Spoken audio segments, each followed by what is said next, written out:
All right, we're back with game 2. Kelly and Jaseviak are at 110. Paniello and Nuttall, 89. Madison Kelly is leading us off here in the second string. Here we go. It's going to take a lot of work, Dan, for our championship team of Paniello and Nuttall to get back in this match. But we're off to a good start, Dan. Yeah, it's a good start. They wanted to see that 9 drop. She's got the nerves out of the way. If she can convert this, they can chop into that 21-point lead. Off into the channel. It had that fall, and it would not have counted. But it's still up, so she can throw a third ball, looking for the 10. Not bad. We'll take a 9. That's a 9. Paniello picked up 3 pins on that, cut the lead down to 18. Still in it, Dan. Long way to go. Yeah, last week we saw a big comeback, about a 15-pin change, so 18 pins is not out of reach, especially once you get the nerves out of your system, you know. Madison's a tough cookie. She'll put up a good fight. Katie Paniello has a high single of 134. She has a high triple of 316. And she's currently averaging 90 right here at the Woburn Bowlerdrome. This is her first time with us. And she's done very well in the past in the state championship, where she's placed first place in the team event. So nice job, Katie.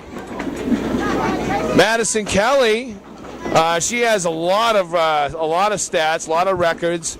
Let's see, I believe in about 18 days or so, she'll be heading back up to Canada to try and defend her all-events title she won up there last year on a big trip. Bart Madero and her mom, Marianne Kelly, worked very hard to organize.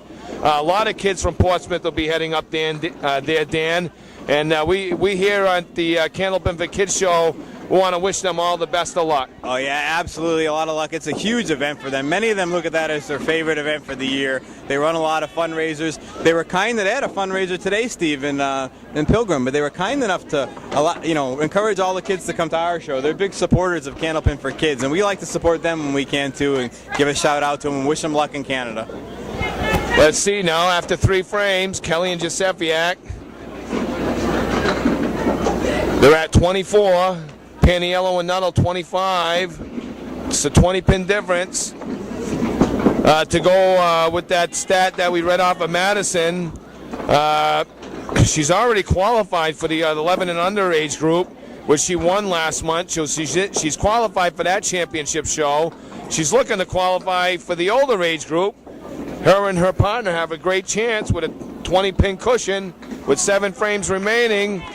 Madison's coming last year. Matter of fact, Madison placed first place in the teams in Portsmouth, first in singles and first in all events. She was second in doubles. She has numerous state titles. Her high single, she said she just recently rolled a 142 game.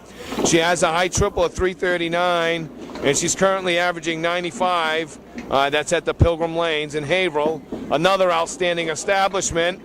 Any of you folks out there in the New England area looking for a birthday party, you want to host an event, there's a lot of wonderful Candlepin bowling centers that you can look up, look into.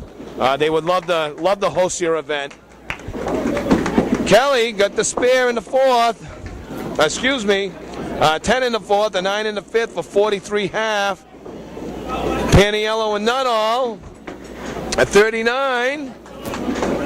Paniello rolling a lot more respectable that half, probably not as nervous. Dan, you said she was a little nervous at the beginning. Yeah, she was. This was her first time ever trying out. All the credit in the world to her for getting on. She looked a lot less nervous that half, Steve. Her last box, in fact, she nailed the headpin, just didn't get a break. Much better. She could have easily got a couple marks. I know we try to tell the kids, win or lose, they're all champions. There's a lot of kids that are on their way home right now that would love to be in their shoes being on our show here. This can be seen on YouTube.com. You can go to candlepinforkids.com. www.candlepinforkids.com. There are links to get to our shows. We have pictures of past events. We have a bowlers forum. Anybody wants to give us any feedback, we'd love to hear from you. Jaseviak, big spare. They're off and running. They got Dan, they have a really good shot to put up a very nice number here. Yeah, and the way Josefiak's throwing the ball, you could string 2-3 marks together, maybe put some extra money on his gift card. Oh, nice try there. Didn't miss that by much, Steve. No, not at all, Dan. Not all. Oh, he tried to slap the wood off the wall. Maybe a hair fine. Josefiak, Big 10. Ball carried off the corner of the wood. Nice 9 by John Nuttall. Nuttall's going to have to mark out if they're going to want to win today, Dan. Yeah, he sure is, Steve. He's got a big deficit to overcome. Probably needs a double strike in there. Yeah, he's going to need a double, or he's going to need Al to have some tough boxes. Something you never root even on your opponent, but I'd just like to see him do well. I mean, even if they're behind, they can still put that extra money on their gift card. 3 marks in a row. Bring that $35 card up to a $50. Can be done. John Nuttall was placed first place in Portsmouth for the singles. Let's see, this is his second time with us on our show. John's high single is 156. His personal best triple is 369. He's currently averaging 95. Alan Josefiak, he placed first place in the state teams last year. He's the defending champ. He did that with his fellow teammate Brian Rowe. He wanted to make note that let you know that Brian was on his team. He's his good buddy. Alan's been in the top 3 in all events and singles in the States. His personal best single is 147. He's got a high triple of 388. That's a huge score. He's closing in on that 400 score, and he's currently averaging 106. That's really exceptional, phenomenal bowling for such a young man.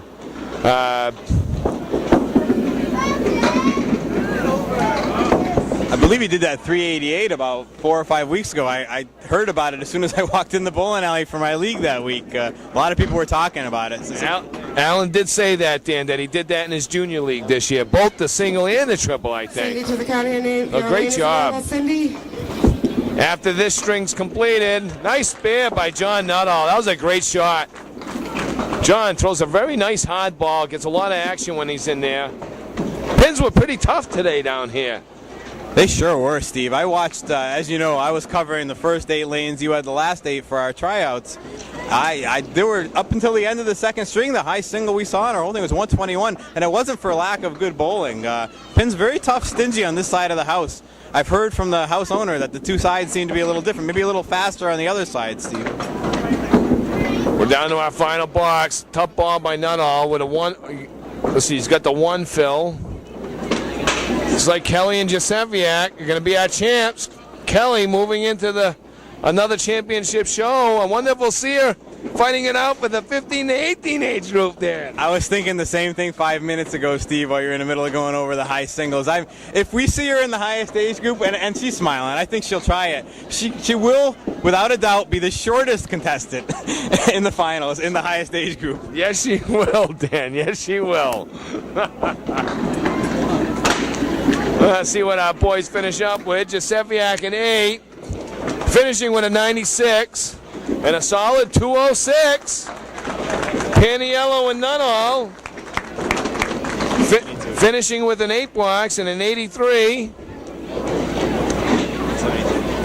And a final score of 172.